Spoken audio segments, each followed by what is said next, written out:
வெண்முரசு. பிரயாகை 25. பகுதி 5. 1000 ஆடுகள் 3. வாசிப்பது சந்தீப். சிபி நாட்டின் பாலை நிலத்தை கடப்பதற்குள் சகுனியின் கால் மிகப்பெரியதாக வீங்கிவிட்டது. அவரது உடலருகே இன்னொரு சிறிய உடல் போல அது கிடந்தது. கிளம்பிய முதல் நாழிகையிலேயே வலி தாழாமல் பல்லை கடித்துக் கொண்டிருந்த அவர் தன்னையறியாமல் முனகத் தொடங்கிவிட்டிருந்தார். காய்ச்சல் கண்டவர் போல அவர் உடல் நடுங்கியது. அவரை நோக்கிய காவலர் தலைவன் அவரது வெண்ணிற உடல் சிவந்து கனல் கொண்டிருப்பதைக் கண்டான். அவரால் குதிரையில் அமர முடியவில்லை. ஒருமுறை குதிரையிலிருந்து அவர் சரிந்து விழப்போன போது அதை எதிர்பார்த்திருந்த வீரன் அவரை பிடித்துக் கொண்டான். அவரது உடலின் வெம்மையை உணர்ந்து அவன் திகைத்தான். அவரை கையில் தாங்கிக் கொள்ள முடியாதபடி கைகள் தகித்தன. அவர்களிடம் வண்டிகள் இல்லை என்பதனால் அவரை படுக்க வைக்க முடியவில்லை. காவலர் தலைவன் அவரை குதிரை மேலேயே நீளவாட்டில் அமரச் செய்தான். குதிரையின் கழுத்துடன் அவர் இடையே சேர்த்துக் கட்டி காலை பின்பக்கம் நீட்டி துணியால் குதிரைச் சேணத்துடன் சேர்த்துக் கட்டினான். குதிரை அதை புரிந்து கொண்டது. பெருநடையில் அது ஓடியபோது கூட சகுனி ஒருமுறையும் சரியவில்லை. பாலை நிலத்தின் கொதிக்கும் வெயிலில் அவர்கள் தங்கள் குறுகிய நிழல்களின் மேல் பயணம் செய்தனர்.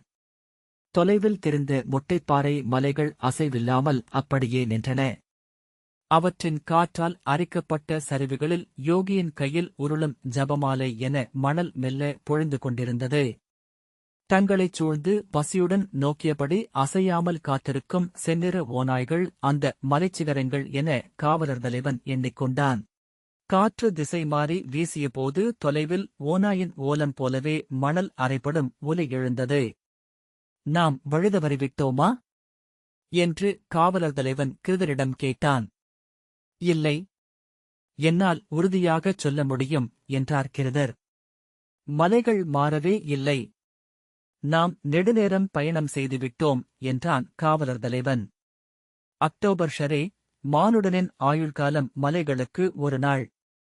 அவனுடைய ஒரு நாள் அவற்றுக்கு ஒரு கணநேர அசைவு என்றார் கிருதர்.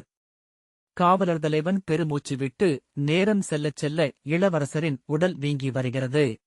கால் கனலில் காய்ச்சப்பட்ட இரும்புத் தூண் போல ஆகிவிட்டது என்றான். ஓநாயின் வாயில் வாழும் ஜடரை அவருக்குள் குடியேறிவிட்டாள். அனல் வடிவமானவள் அவள். நாம் காண்பது அவளுடைய வெம்மையைத்தான். அவளுக்கு நாம் அவியளித்துப் பேண வேண்டும். இல்லையேல் அவள் அவ்வுடலை உண்பாள். எஞ்சியதை இன்னொரு உடலுக்கு உணவாக்குவாள். அவள் அன்னத்தில் இருந்து அன்னத்துக்கு படர்ந்தேறிக் கொண்டே இருக்கிறாள். அன்னத்தாலான இவ்வுலகை முழுமையாக உண்டாலும் அவள் பசி தணியாது என்றார் கிருதர். அக்டோபர் ஷரே, உயிர் என்றால் என்ன? அன்னம் ஜடராதேவியுடன் கொள்ளும் ஓயாத போர் அல்லவா அது? பாலையின் எல்லையில் முதல் சிற்றூர் தெரிந்ததும் கிருதர் அங்கே மருத்துவர் இருப்பார் என்றார். எப்படித் தெரியும் என்றான் காவலர் தலைவன். பசித்த விலங்குகள் வந்து காத்திருக்கும் இறுதி எல்லை இது. எனவே மறுபக்கம் நோயாளியை எதிர்பார்த்து மருத்துவரும் காத்திருப்பார் என்றார் கிருதர்.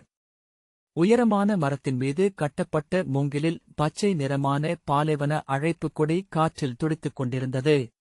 அந்த செந்நிற விரிவில் எழுந்த ஒற்றை இலை போல அது தெரிந்தது. ஊரை அவர்கள் நெருங்கிய போதே நாய்கள் கூட்டமாக குரைத்தபடி ஓடி வந்தன. ஓநாய்களுக்கு எதிராகவே வாழ்க்கையைக் கட்டி எழுப்பியிருக்கிறார்கள் என்றார் கிருதர். நாய்கள் வெறியுடன் குரைத்தபடி அவர்களை நோக்கி வந்தன. குதிரைகள் சீறு மூச்சுடன் தயங்கின. வீரர்கள் கடிவாளத்தை இழுத்தபடி திரும்பி நோக்கினர். கிருதர், செல்லலாம். அவை தங்கள் எல்லைக்கு அப்பால் நாம் சென்றால் மட்டுமே தாக்கும். அதற்குள் எவரேனும் வந்துவிடுவார்கள் என்றார். நாய்கள் குரைப்பதில் இருந்த வெறியை காவலர் தலைவன் கண்டான். அவை இளவரசரின் காலில் உள்ள சீழின் வாசனையை அறிந்துவிட்டன. அது ஓநாயின் கடை என்று கூட அவை அறிந்திருக்கும் என்றார் கிருதர். அவர்கள் மேலும் நெருங்கியபோது நாய்கள் ஒரு பெரிய நாயின் தலைமையில் மெல்ல இணைந்து அணிவகுத்தன. அவற்றின் குரைப்பொலி அடங்கியது. தலைவன் தலையை நன்றாகத் தாழ்த்தி, செவிகளை கூர்மையாக்கி, கண்கள் சுடர்விட நோக்கி நின்றது. பிற நாய்களும் அதைப் போலவே தலைகளைத் தாழ்த்தி காதுகளை குவித்தன. பின்பக்கம் குதிரையில் வந்த இருவர் உரக்கக் கூவி நாய்களை பின்னுக்கு அழைத்தனர். காவலர் தலைவன் காந்தாரத்தின் கொடியை தூக்கி ஆட்டினான். அவர்களில் ஒருவன் இளம்பச்சை நிறமான கொடியை வீசி அவர்கள் வரலாம் என்று தெரிவித்தான். குதிரைகள் நெருங்கி வந்தபோது நாய்கள் எரிச்சலுடன் முனகியபடி அணிவிலகின. உருமியபடி அகன்று சென்று ஊர்முகப்பின் மண்ணாலான சுவர்களுக்கு அப்பால் மறைந்தன. முன்னால் வந்தவன் தன்னை பகன் என அறிமுகம் செய்து கொண்டான். ஊர்காவலர் படையின் தலைவன். அவனுடன் இருந்தவன் துணைத் தலைவனாகிய சக்ரன். வாருங்கள். என்ன ஆயிற்று என்றான் பகன். எங்கள் இளவரசரை ஓநாய் கடித்துவிட்டது என்றான் காவலர் தலைவன். ஓநாயா? தனியாகச் சென்றிருந்தாரா? பகன் கேட்டான். ஆம், காலையில் என்றான் காவலர் தலைவன். பகன் வந்து சகுனியை நோக்கினான். அவருக்கு நினைவே இல்லை. அக்டோபர்ஷனுக்கு அவரை பார்க்க அச்சமாக இருந்தது. அவரது உடல் சிவந்து நீல நிறமான நரம்புகள் பின்னிப் பிணைந்து விரைத்து நின்றிருந்தது. இறுதிக் கணம் என்றான் பகன். ஓநாய் கடித்தவர்கள் பிழைப்பதில்லை. அத்துடன் ஓநாய் இவரது காலை கடித்திருக்கிறது. அது மிக அரிது. ஏன்? என்றார் கிருதர். அவர்கள் ஊருக்குள் குளம்படிகளின் எதிரொலி சூழ நுழைந்தனர். செம்மண்ணால் ஆன குடில்களில் இருந்து அதே மண்ணால் ஆனவர்கள் போன்ற சிறுவர்களும் கிழவர்களும் எட்டிப் பார்த்தனர். தலைமேல் முக்காடு போட்டிருந்த பெண்கள் சிறிய சாளரங்கள் வழியாக நோக்கி அவர்களின் மொழியில் கூவிப் பேசிக் கொண்டனர். இவர் எங்காவது அமர்ந்திருந்தாலோ படுத்திருந்தாலோ மட்டும்தான் ஓநாய் தாக்கும். அப்போது அது நேராக கழுத்து நரம்பையே கவ்வும். அவர் திருப்பித் தாக்க தருணமே கொடுக்காது. காலை கடித்திருக்கிறது என்றால் என்று அவன் இழுக்க அது இறக்கும் நிலையில் இருந்த ஓநாய். இவர் அருகே சென்றிருக்கிறார் என்றார் கிருதர். ஆம், அப்படி மக்கள் செல்வதுண்டு என்றான் பகன். இறக்கும் ஓநாயின் கண்களில் எவருமே மீற முடியாத ஒரு தெய்வ ஆணை உண்டு.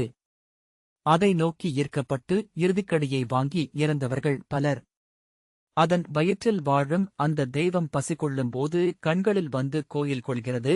அதை நாங்கள் இங்கே ஜடரை என்று வழிபடுகிறோம். அருகே தெரிந்த சிறிய கோயிலை சுட்டிக்காட்டி அதோ அதுதான் ஜடராதேவியின் ஆலயம் என்றான்.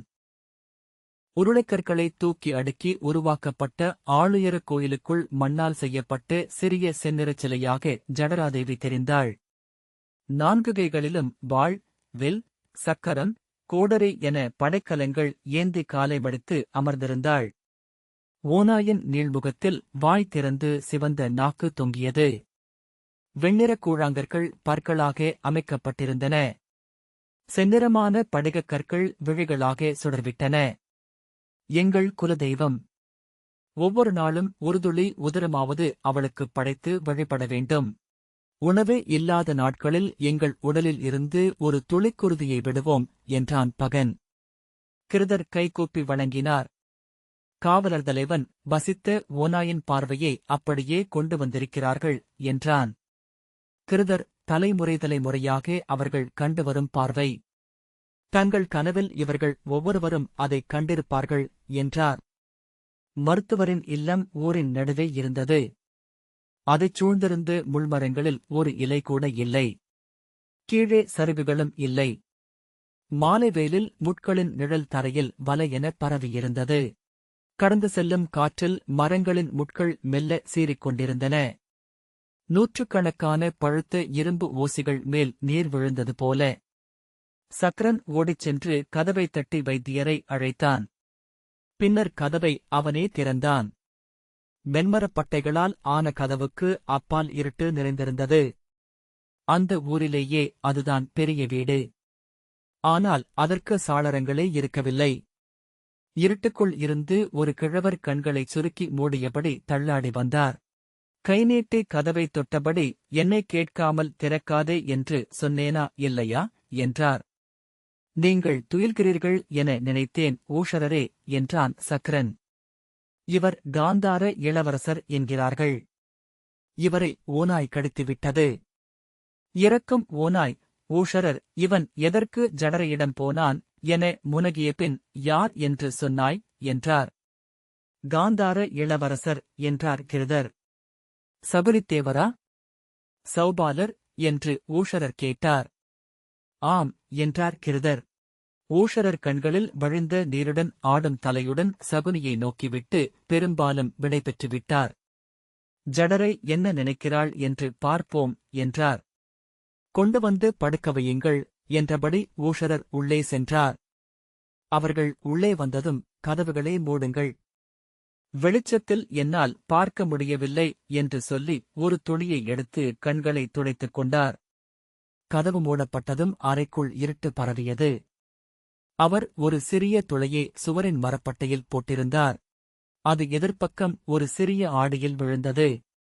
அவ்விரு ஒளியில் அறை மெல்லிய ஒளியில் துலங்கியது. ஊஷரர் குனிந்து சகுனியின் கைகளைப் பற்றி நாடியை நோக்கினார். நெருப்பின் நடனம் என்றார். ஜடரை கூத்தாடுகிறாள்.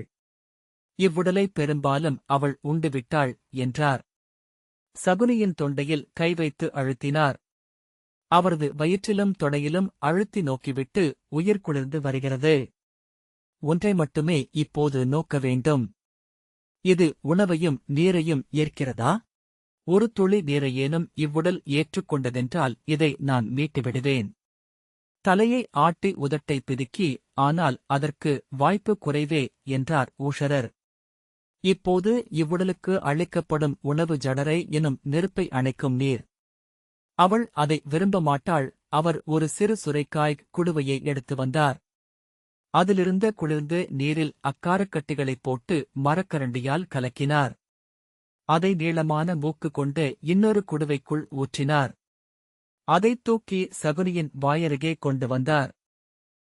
அவரது கைகள் நடுங்கியமையால் அக்கார நீர் சிந்தியது. சகுனியின் உதடுகள் கருகி பற்கள் கிட்டித்திருந்தன. அவர் மரக்கரண்டியால் பற்களை விலக்கி குடுவையின் மூக்கை உள்ளே விட்டு நீரை உள்ளே ஊற்றினார். தடித்த நாக்கில் பட்டு நீர் வெளியே வழிந்தது. தொண்டையிலோ உதட்டிலோ அசைவு நிகழவில்லை. ஊஷரர் அவ்வளவுதான் என்றார். அவர் குடுவையை விலக்குவதற்குள் சகுனி கண்களைத் திறந்தார். நாவால் அந்த நீரை நக்கியபின் ஒரு கையை ஊன்றி மெல்ல உடலை தூக்கி நீர் என்றார். நீர் என்றும் மீண்டும் கேட்டார். குடுவையை அவர் வாய்க்குள் வைத்தார் ஊஷரர். சகுனி குடிக்கும் ஒலி இருண்ட அறைக்குள் ஒலித்தது. கிருதர் உடனடியாக இவ்வளவு நீர் குடிப்பதனால் என்று சொல்ல ஊஷரர் அருந்துவது ஜடரை. அவளுக்கு கடல்களும் போதாது என்றார். சகுனி குடுவையை முழுமையாக குடித்து முடித்துவிட்டு மல்லாந்து படுத்தார். உதடுகள் மெல்ல அசைய மேலும் நீர். மேலும் என்றார். நாம் மருத்துவத்தை தொடங்கலாம் என்றார் ஊஷரர். மேலும் கேட்கிறாரே என்று கிருதர் சொல்ல இனிமேலும் கொடுக்கலாகாது. ஜடரை ஏங்கட்டும், கெஞ்சட்டும். அப்போதுதான் அவளை நாம் கையாள முடியும் என்றார் ஊஷரர். ஊஷரர் நடுங்கும் கால்களுடன் எழுந்து சென்று தன் கருவிகள் கொண்ட மென்மரப் பெட்டியை எடுத்து வந்தார். அதைத் திறந்து அதிலிருந்து மெல்லிய சிறிய கத்திகளையும் ஊசிகளையும் எடுத்துப் பரப்பினார். திரும்பி கிருதரிடம் நீர் அந்த அடுப்பை பற்றவையும். அதில் நாம் மெழுகையும் அரக்கையும் உருக்க வேண்டியிருக்கும் என்றார். கிருதர் எழுந்து சென்று அந்த அறையின் மூலையில் இருந்த அடுப்பில் அருகே இருந்த பெட்டியில் இருந்து கரித்துண்டுகளை அள்ளிப்போட்டு நிறைத்துவிட்டு சிக்கிமுக்கி கற்களை உரசி நெருப்பெடுத்து மென்சரிகில் பற்ற வைத்து அதிலிட்டு ஊதினார். கனல் சிவந்து எழத் தொடங்கியது. திறந்த பெரிய புண் போல அடுப்பின் வாய் மாறியதும் ஊஷரர் அந்த இரும்பு வாணலியில் கனல் துண்டுகளைப் போட்டு கொண்டு வாரும் என்றார். கிருதர் வாணலியில் அலையலையாக சிவந்து கொண்டிருந்த கனல் துண்டுகளைக் கொண்டு சென்று ஊஷரர் முன்வைத்தார். ஊஷரர் ஒரு நீளமான கத்தியை எடுத்ததும் அவர் புரிந்து கொண்டு, மருத்துவரே, அகிபீனா அழித்துவிட்டு அறுவை மருத்துவத்தை செய்யலாமே என்றார். தேவையில்லை. ஜடரைக்கு கடும் வலி பிடிக்கும் என்றபின் 2 கரிய பற்கள் மட்டும் எஞ்சிய வாயைத் திறந்து நகைத்து வலிக்கு வலியே மருந்து என்றார். கத்தியையும் ஒரு நீளமான கம்பியையும் நெருப்பில் இட்டு சிறிய பாளை விசிறியால் வீசிக்கொண்டு மறுகையால் சகுனியின் காலில் இருந்த காயத்தை பிரித்தார். கச்சைத் துணியை சுழற்றி விரித்தபோது வெந்து தணிந்தது போல புண் தெரிந்தது. தசையை அள்ளி எடுத்திருக்கிறது. ஊன்சு வைத்து இறந்திருக்கிறது என்றார் ஊஷரர் மேலும் புன்னகைத்தபடி. ஆண்மையுள்ள ஓநாய். இந்த பாலையில் ஆண்மை உள்ள ஓநாய்கள் மட்டுமே முதுமை அடையும் பேறு பெற்றவை. கத்தி சிவந்து பழுத்து செந்தாழை மலரிதழ் போல ஆகியது. கம்பி உருகி வழிந்தது போல தெரிந்தது. கிருதரே, அந்தக் கனலின் மேல் சிறுவாணலியை வைத்து அறக்குருளைகளைப் போடும். அவை உருகி கொதிக்கும்போது மேலே சிற்றறையில் இருக்கும் துணிச்சுருளை அதிலிட்டு நன்றாக புரட்டி எடுத்து சற்றே ஆற வைத்து என்னிடம் கொடும் என்றார். படிகாரம் கலந்த அரக்கு அது. உருகும்போது வரும் வாசனையைக் கண்டு அஞ்சிவிடாதீர். விரல்களில் மரத்தாலான குவை உரைகளை அணிந்தபின் வலக்கையில் அந்தக் கத்தியை எடுத்தார். இடக்கையில் ஊசியை எடுத்துக்கொண்டு இளவரசரை பிடித்துக் கொள்ளுங்கள். இருகைகளுக்கு இருவர், இரு கால்களுக்கு இருவர், இடைக்கு ஒருவர், தலைக்கு ஒருவர் என்றார் ஊஷரர். வீரர்கள் அமர்ந்து சகுனியை பிடித்துக் கொண்டனர். நீர் என்று சகுனி முனகினார். நீர் கொடுங்கள் மூடர்களே. உணவு வேண்டும் எனக்கு. வாடிய மலர் போல தெரிந்த சதைக்கதுப்பில் கம்பியால் தொட்டபோது சகுனி இரண்டாக கிழிபடும் உலோகத் தகடு போல ஒலி எழுப்பி அதிர்ந்து எழுந்தார். ஊஷரர் கத்தியால் அந்த தசைக்குழியை வெட்டி எடுத்தார். அலறல் இறுகி ஓசை அழிய சகுனியின் உடல் எழுந்து வளைந்து நான் இறுகியவில்லென நின்றது. ஊஷரர் வெட்டி எடுக்க எடுக்க அதில் மெல்லிய அதிர்வு மட்டுமே நிகழ்ந்தது. பிடித்திருந்தவர்களில் எவரும் அதை நோக்கவில்லை. அவர்களின் கைகளும் உடலும் நடுங்கிக் கொண்டிருந்தன. குருதி வழிய கத்தியும் கம்பியும் கருகின. புண்ணை நன்றாக தோண்டி எடுத்தபின் அருகே இருந்த சிறிய படிகச் சிமிழில் இருந்து அரக்கு நிறமான திரவத்தை எடுத்து புண்மேல் ஊற்றினார். அடைத்த குரலில் அலறியபடி சகுனி சற்றே தளர்ந்திருந்த பிடிகளை உதறிவிட்டு விடுபட்டு எழுந்தார். அக்கணம் மருத்துவர் ஓங்கி அவர் காதுக்குப் பின்னால் அறைந்தார். சகுனி கழுத்து நரம்புகள் இருமுறை இழுபட்டு அதிர வாய் திறந்து தவித்துவிட்டு தளர்ந்து பின்னால் சரிந்தார். பிடித்துக் கொள்ளுங்கள் மூடர்களே என்றார் ஊஷரர். பிடித்திருந்த வீரர்களில் ஒருவன் விம்மி அழத் தொடங்கினான். அது யவனமது என்று கிருதர் வாசனை மூலம் உணர்ந்தார். புண்ணில் இருந்து சோரியுடன் கலந்து அது வழிந்தது. கொண்டு வாருங்கள் என்றார் ஊஷரர். அரக்கில் புரட்டப்பட்டு சற்றே ஆறிவிட்டிருந்த துணிச்சுருளை கிருதர் வாணலியுடன் கொண்டு வந்து அருகே வைத்தார். ஊஷரர் சிறிய கிண்ணம் ஒன்றில் இருந்து சாம்பல் நிறமான பொடி ஒன்றை எடுத்து சேற்றுக்குழி போல ஊறி வழிந்து கொண்டிருந்த புண்மேல் அப்பினார். தூக்கத்தில் பேசுபவர் போல சகுனி அணையாதது என்றார். கிருதர் புரியாமல் ஊஷரரை நோக்கினார். ஜடரையின் சொற்கள் அவை என்றார் ஊஷரர். சகுனி எப்போதும் என்றும் என்றார். அந்தப் பொடி சோரி வழுவதை நிறுத்தி புண்ணை இறுகச் செய்தது. அது இங்கே பாலையில் கிடைக்கும் மண். கொதிக்க வறுத்து சேமிப்போம் என்றார் ஊஷரர். கிடுக்கியால் சூடான அரக்குத் துணியை எடுத்து அந்தப் புண்மேல் வைத்து சுற்றிக் கட்டினார். துணி அரக்குடன் சேர்ந்து நன்றாக இறுகியது. அது இறுகுவதை நோக்கிய பின் திரும்பி மீண்டு விடுவார். ஆனால் இனி அவருக்கு நேர்நடை இல்லை.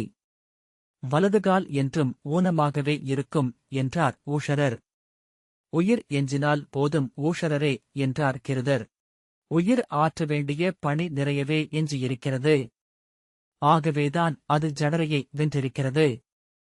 எழுந்து இடையில் கையை வைத்து நெளிந்து அன்னையே என்று கூவிய பின் என்னிடம் அரசகுலத்தார் அனைவரின் கதையும் இருக்கிறது. சகுனியைப் பற்றி சில நாட்களுக்கு முன்னர்தான் வாசித்தேன்.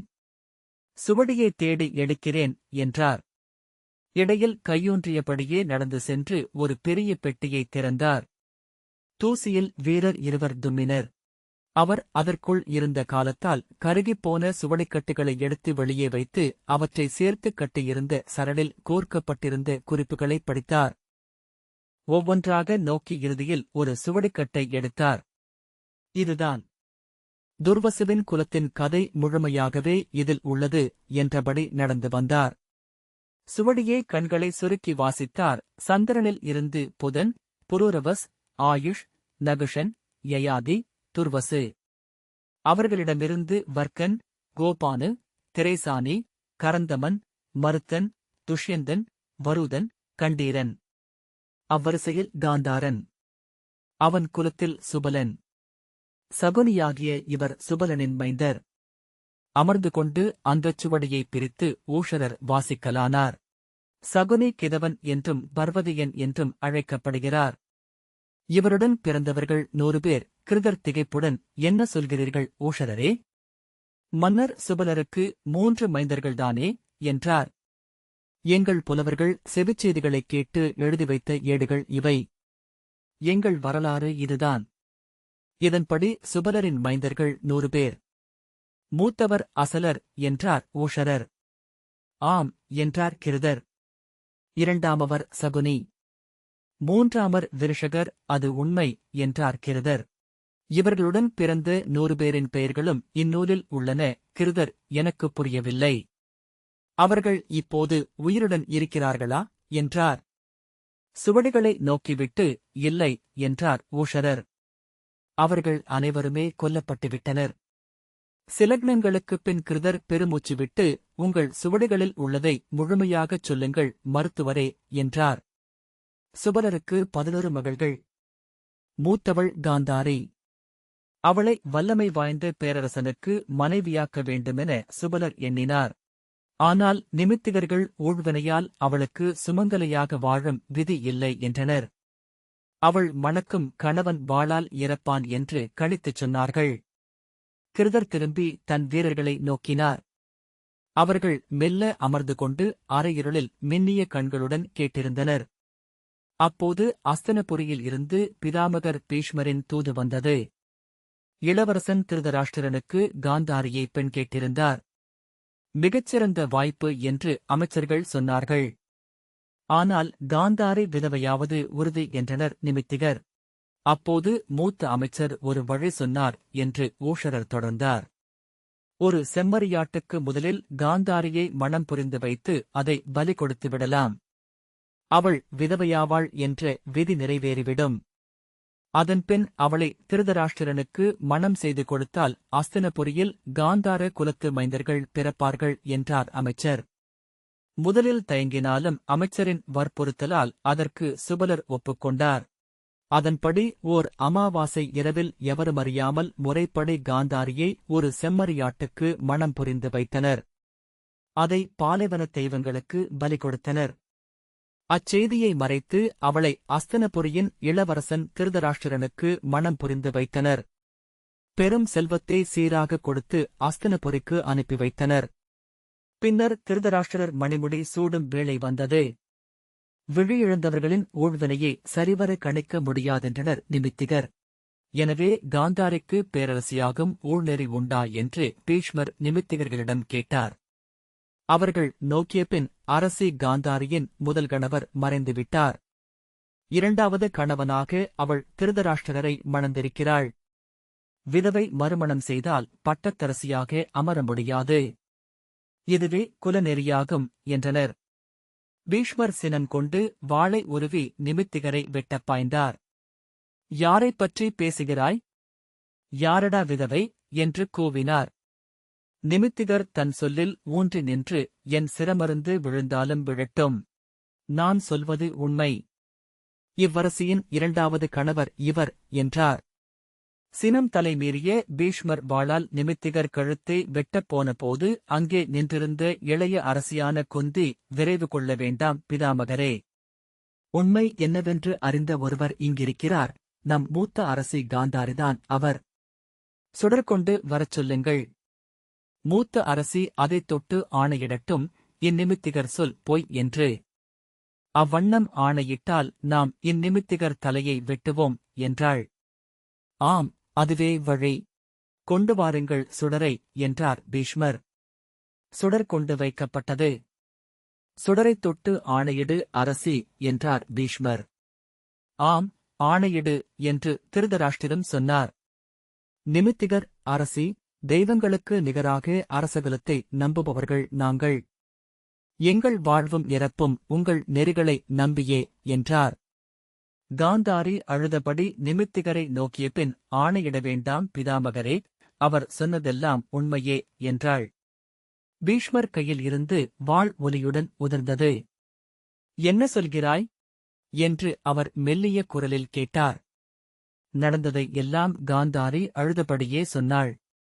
பீஷ்மர், அப்படியென்றால் திருதராஷ்டிரர் மணிமுடி சூட வேண்டியதில்லை. பாண்டுவே அரசாளட்டும் என்று ஆணையிட்டார். பாண்டு அரசராக குந்தி அரசியானாள். பீஷ்மர் அந்த வஞ்சத்தை மறக்கவில்லை. தன்னை சிறுமை செய்து விட்டார்கள் என்று அவர் நெஞ்சுலைந்து கொண்டிருந்தார். பாண்டுவின் முடிசூட்டு விழா அறிவிப்புக்கு முன்னர் திருதராஷ்டிரருக்கு முடிசூட்டுவதாக பொய்யான செய்தியை அனுப்பி சுபலரையும் அவரது 100 மைந்தர்களையும் அஸ்தினபுரிக்கு வரவழைத்தார். அவர்கள் 1000 அத்திரிகளில் சீர்வரிசைகளுடன் வந்தனர். அவர்களைக் கொல்லத்தான் பீஷ்மர் எண்ணினார். ஆனால் உறவினர்களைக் கொல்வது மூதாதையர் பழியை கொண்டு வந்து சேர்க்கும் என்று நிமித்திகர் சொன்னார்கள். ஆகவே அவர்கள் 101 வரையும் கொண்டு சென்று மண்ணுக்குள் ஆழமான குகை ஒன்றுக்குள் சிறையிட்டார் பீஷ்மர். அவர்களுள் ஒருவருக்கு மட்டுமே போதுமான அளவு உணவும் நீரும் அளிக்கலாம். பசி மீதுறும்போது உணவுக்காக அவர்கள் சண்டையிட்டு ஒருவரை ஒருவர் கொன்று விடுவார்கள். அவர்களைக் கொன்ற பாவம் பீஷ்மருக்கு எஞ்சாது, அவர்களுக்கே அப்பழியும் சேரும் என்று பலபத்ரர் என்ற அமைச்சர் பீஷ்மரிடம் சொன்னார். அதை பீஷ்மர் ஏற்றார். அதன்படி அவர்களுக்கு ஒவ்வொரு நாளும் ஒருவருக்குரிய உணவு மட்டும் அளிக்கப்பட்டது. பீஷ்மரின் எண்ணத்தை காந்தார மன்னர் சுபலர் உணர்ந்தார். மைந்தர்களே, இது அஸ்தினபுரியின் பிதாமகர் நம்மை நாமே கொன்றழிப்பதற்காகச் செய்யும் சதி. நாம் வசுதேவதை குடிகொள்ளும் பாலை நிலத்து ஓநாய்கள். நாம் அச்சதிக்கு ஆட்பட்டுவிடக்கூடாது. நம்மில் அறிவாற்றல் மிக்கவன் சகுனி. இளையவன். இவ்வுணவை அவன் மட்டும் உண்ணட்டும். நாமனைவரும் பட்டினி கிடந்து இறப்போம் என்றார். ஆணை என்று 99 மைந்தர்களும் தலைவணங்கினர். சகுனி இங்கே வாழட்டும். ஒருநாள் அவன் வெளியே செல்லும் தருணம் வாய்க்கும். அப்போது அவன் பீஷ்மரிடம் தன் வஞ்சத்தை தீர்க்க வேண்டும். இது என் ஆணை என்றார் சுபலர். ஆணை என்றனர் 100வர். சகுனி, என் மகனே, இதைக் கேள் என்றார் சுபலர். நாம் ஒருவரை ஒருவர் கிழித்துக் கொண்டு குருது சிந்திச் சாவோம் என்று பீஷ்மர் நினைக்கிறார். அவர் நினைத்து அதே செயலை அவரது குலம் செய்ய வேண்டும். அவரது கண்முன் அவர்கள் ஒருவரை ஒருவர் கொன்று குவித்து அழிய வேண்டும். அதைக் கண்டு அவரது நெஞ்சு உருகி விழிநீர் வழியும்போது காற்று வெளியில் நின்றபடி நானும் உன் உடன் பிறந்தாரும் சிரித்துக் களிப்போம். இந்த வஞ்சம் அப்போதுதான் தீரும். ஆணை தந்தையே, நான் அதைச் செய்கிறேன் என்றான் இளமைந்தனாகிய சகுனி. மைந்தா, பீஷ்மர் பெருவீரர். அவரது குலத்தில் மாவீரர்கள் தோன்றுவர். அவர்களை நீ களத்தில் வெல்ல முடியாது. ஆகவே சூதில் வெல் என்றார் சுபலர். சூதின் அழகிய வடிவம் பகடையே. விதியை எவ்வகையிலேனும் உணர்ந்த ஒருவனால் பகடையின் ஈர்ப்பை புறந்தள்ள முடியாது. அவனை உனக்கு அடிமையாக்கு. அவனை வெல். அவன் வழியாக உன் குறிக்கோளை அடை. முற்றிலும் எதிர்பாராத களத்தில் சுபலர் சீறியபடி வாய்திறந்து பாய்ந்து சகுனியின் வலது குதிகாலைக் கடித்து தசையைப் பீத்து எடுத்துவிட்டார். சகுனி அலறியபடி குருதி வழியும் காலை பிடித்துக் கொண்டான். நிலத்தசையை துப்பியபின் உன் கால் நரம்பை அறுத்துவிட்டேன். இனி உன்னால் இயல்பாக நடக்க முடியாது. ஒவ்வொரு முறை உன் வலக்காலை தூக்கி வைக்கும் போதும் கடும் வலியை உணர்வாய். அந்த வலி என்னையும் இந்த வஞ்சத்தையும் உனக்கு நினைவூட்டியபடியே இருக்கும். தன் 2 கைகளை விரித்துக் காட்டி சுபலர் சொன்னார், மைந்தா, இந்த 10 விரல்களையும் பார். விரைவில் நான் செத்து இக்குகைக்குள் மட்கி எலும்புக்கூடாக ஆவேன். அப்போது இந்த 10 எலும்புகளையும் எடுத்து வைத்துக்கொள். அவற்றை அழகிய பகடைக்காய்களாக செதுக்கிக்கொள். எப்போதும் உன் இடையில் அவற்றை வைத்துக்கொள். நீ பகடையாடும்போது அக்காய்களில் பேய் வடிவமான நான் வந்து அமைவேன். அனைத்து ஆட்டங்களையும் நீயே வெல்லச் செய்வேன். சகுனி அக்குகைக்குள் 4 வருடங்கள் கிடந்தான். அவனுடைய தந்தையும் 99 உடன் பிறந்தவர்களும் குகைக்குள் மானமாக வசித்துக் கிடந்து உயிர் துறந்தனர். அவர்களின் உடல்கள் மட்கி வெள்ளெலும்பு குவையாக ஆயின. அவனைச் சுற்றி அவர்களின் மண்டையோடுகளின் துயரம் மிக்க புன்னகையே நிறைந்திருந்தது. சகுனி அந்த உணவை துளித்துளியாக சுவைத்து உண்டு உடலை வலுவாக்கிக் கொண்டான். அந்த எலும்புகளை ஒவ்வொன்றாக பொறுக்கி உடைத்து கூராக்கி குகையின் பாறைகளின் இடுக்குகளில் அரைந்து இறக்கினான். அவற்றை மிதித்து மேலேறிச் சென்று தப்பினான். தன்னந்தனியனாக நடந்து காந்தார நாட்டை அடைந்து உடலையும் உள்ளத்தையும் வளர்த்துக் கொண்டபின் மீண்டும் அஸ்தினபுரிக்குச் சென்றான். அவனை பீஷ்மருக்கோ திருதராஷ்டிருக்கோ அடையாளம் தெரியவில்லை. நூற்றவருடன் இருந்து மெலிந்த வெளுத்த சிறுவனை அவர்கள் சரியாகப் பார்த்திருக்கவில்லை. சகுனி காத்திருக்கிறார் என்றார் ஊஷரர். பசி கொண்ட ஓநாய் காத்திருப்பதைப் போல. இதுதான் இச்சுவடியில் உள்ள கதை. கிருதர் சில கணங்கள் கழித்து பெருமூச்சு விட்டு வியப்புக்குரிய கதை. இதற்கும் உண்மைக்கும் தொடர்பே இல்லை. இளவரசர் சகுனித்தேவரின் தந்தை சுபலர் காந்தாரத்தை இன்றும் ஆள்கிறார். இரு உடன்பிறந்தாரும் நலமாக இருக்கிறார்கள் என்றார். கிருதரே, உண்மை என்றால் என்ன? இந்தத் தகவல்கள் மட்டும்தானா என்றார் ஊஷரர். ஒருவேளை எங்கள் மூதாதையர் வேறேதும் உண்மையை சொல்கிறார்களோ என்னவோ? கிருதர், ஆம், நாம் ஏதறிவோம் என்றார். படுத்திருந்த சகுனி மெல்ல முனகி உணவு என்றார். ஜடரை எழுந்துவிட்டாள். இன்னும் சில நாட்களில் இளவரசர் எழுந்துவிடுவார். நீங்கள் பயணத்தைத் தொடரலாம் என்றார் கிருதர். வெண்முரசு அனைத்து விவாதங்களும். இந்த வாசிப்பை கேட்டதற்கு நன்றி.